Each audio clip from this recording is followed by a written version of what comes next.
Football stories and a look at the National League North and National League South playoffs. I'm going to do the preview now, but I won't be doing a preview for the semi-finals. I'll just look directly to the finals. Now, this could affect my team Oldham if we do not get promoted out nationally, just because of the teams that are coming up.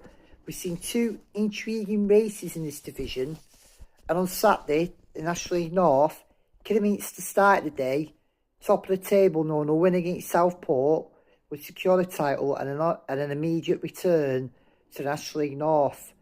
Brackley were in second place for playing Farsley Celtic game. They were 100% certain to win because of the difficulties Farsley have had and them not winning a game since January, over December. And then Scunthorpe were in third, knew because Brackley were going to win, they would not finish above them. Anyways, it turned out Kidderminster ended up losing 2-1 away at Southport. An ex-Oldham player, Danny Phillisker, got one of the goals. Southport were 2-0. Kidderminster got one back but couldn't get that equaliser or that winner. That then allowed Brackley to put 5 past Farsley and win the division. And they were 4-0 up at half-time, and they got a 5th in injury time. So last season's National League North player finalists have gained promotion to the National League for the first time in their history. Scunthorpe beat Hereford, who in recent weeks had been on a horrific run of form that's seen them drop out the playoffs. So Scunthorpe are in second, and Scunthorpe went out the playoffs last year in the semi-final stage. The playoffs itself, Buxton pipped Curzon Ashton to 7th place. Kings Lynn's defeat to Chester and Charlie's win means Charlie leapfrog Kings Lynn on goal difference. So the fixtures start with tonight. We will see Charlie face Kings Lynn. I don't know an awful lot about these two this season, but looking at the stats, they've both finished on the same points. Charlie scored a lot more goals than Kings Lynn and have conceded only 4 more goals. Again, Charlie won their last 2 matches where Kings Lynn lost to Chester but were on a decent winning run of form before then, but were already assured a playoff spot. I'm going to go for a draw and it's go to penalties. And I'm going to predict Kings Lynn. The next one is Chesterfield Buxton. Again, Buxton got in by beating Warrington on the last day of the season. Chester at one point were leading the league, but a 3-match spell which saw them lose to Scunthorpe and draw with both Curzon and Hereford. However, they then put a winning run together and won 4 games in a row to secure a playoff spot and remain in 4th place and finish 2 points behind Kidderminster and 9 points clear of 5th place Charlie. Looking at Buxton, doing well, they are pushing above their weight. It'd be nice to see them go up, but I'm going to go outright for a Chester win.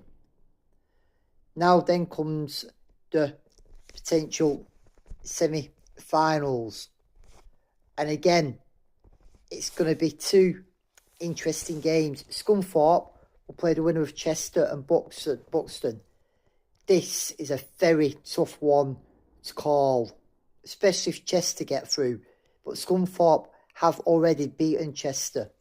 It was that match towards the end of the season when they dropped points at home to Kings Lynn, losing 1-0. That cost them. They'd also been beaten a couple of weeks earlier by Radcliffe. And earlier than that, in March, to Kidderminster. As I said, Chester have put a good winning run back together ever since they lost to Scunthorpe. And Scunthorpe fell at the semi-final hurdle last year. And I'm going to say this could go to penalties. And both teams have scored goals this year. Similar goal differences, although Chester have conceded 15 goals more than Scunthorpe. I'm going to say, if Chester get to the semi-finals, I think Chester will beat Scunthorpe. If Buxton get through, I think Scunthorpe will beat Buxton. In the semi-final, Kidderminster will play the winner of Chorley and Kings Lynn. And it is how Kidderminster bounced back, because that was their first defeat since February. Say they lost the one that mattered. Don't forget, they did have a great run earlier in the season and then didn't have the best form in January, but recovered well. I do think if Chorley or Kings Lynn get through, I do think Kidderminster will win that, and it all comes down to the final. But again, I'll go into the final once the two teams get there. Now, the National League South is an even tougher one. Normally, in the past, you would probably say it's been tougher to win the National League North than it is to win the National League South. Often, teams that have won the National League South have won it comprehensively and run away with it. Yeovil last season being an example. But this year was a title race that went right to the wire. And essentially 6 teams, as I said, could have won it, got into the final day. And league leaders Truro made sure they got over the line. And the fact they were 4-1 up at half time. And second place Torquay did give it a go. They put 4 past Hemel away from home.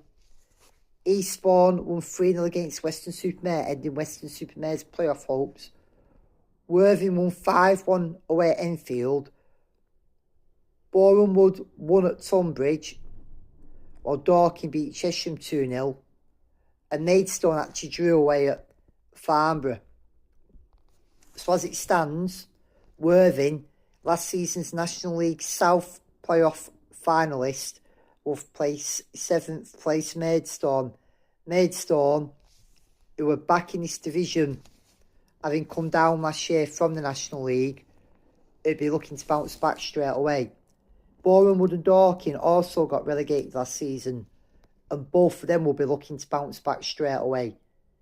Now, Worthing and Maidstone, funny enough, have both scored plenty of goals this year. Maidstone scored 70, Worthing 78, but where Worthing conceded 58 goals, Maidstone only conceded 38, so they don't concede a lot of goals, Maidstone.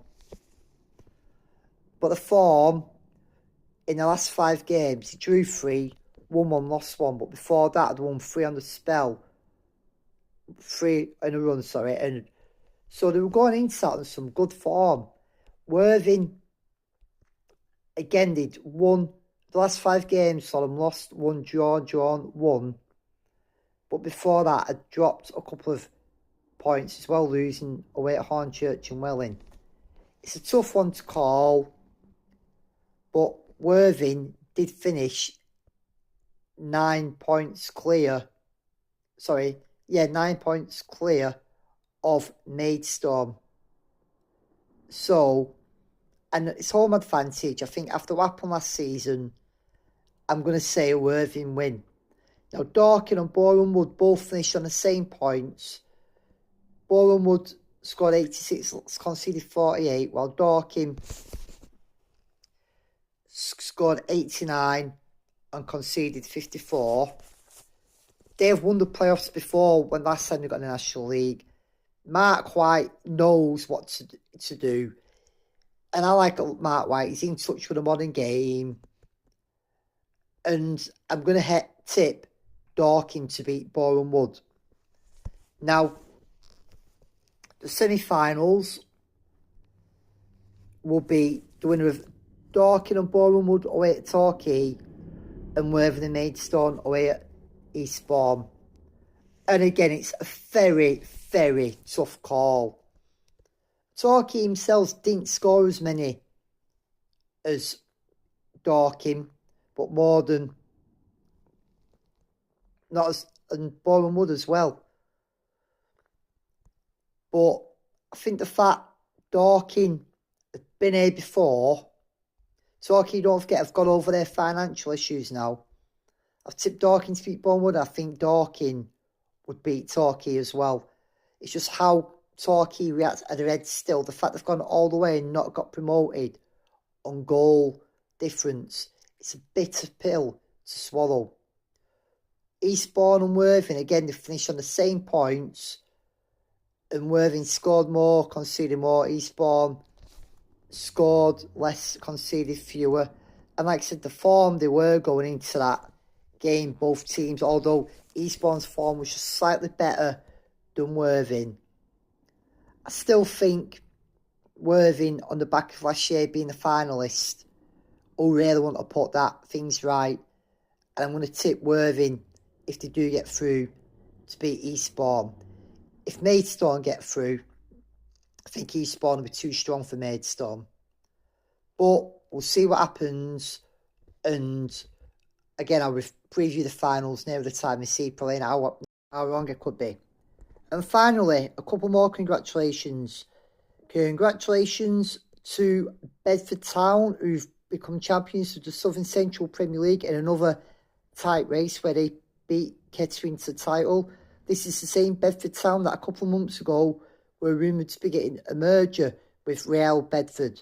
So well done on keeping your club and a merger not happening. Although Real Bedford were also champions, so congratulations to them.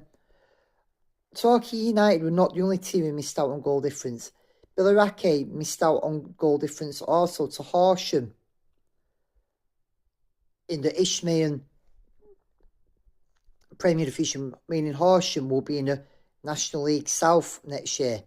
It shows just the importance of scoring goals in games. Doesn't matter, every goal counts, and if you can score goals, put them to bed, because goal difference can count whenever it's needed.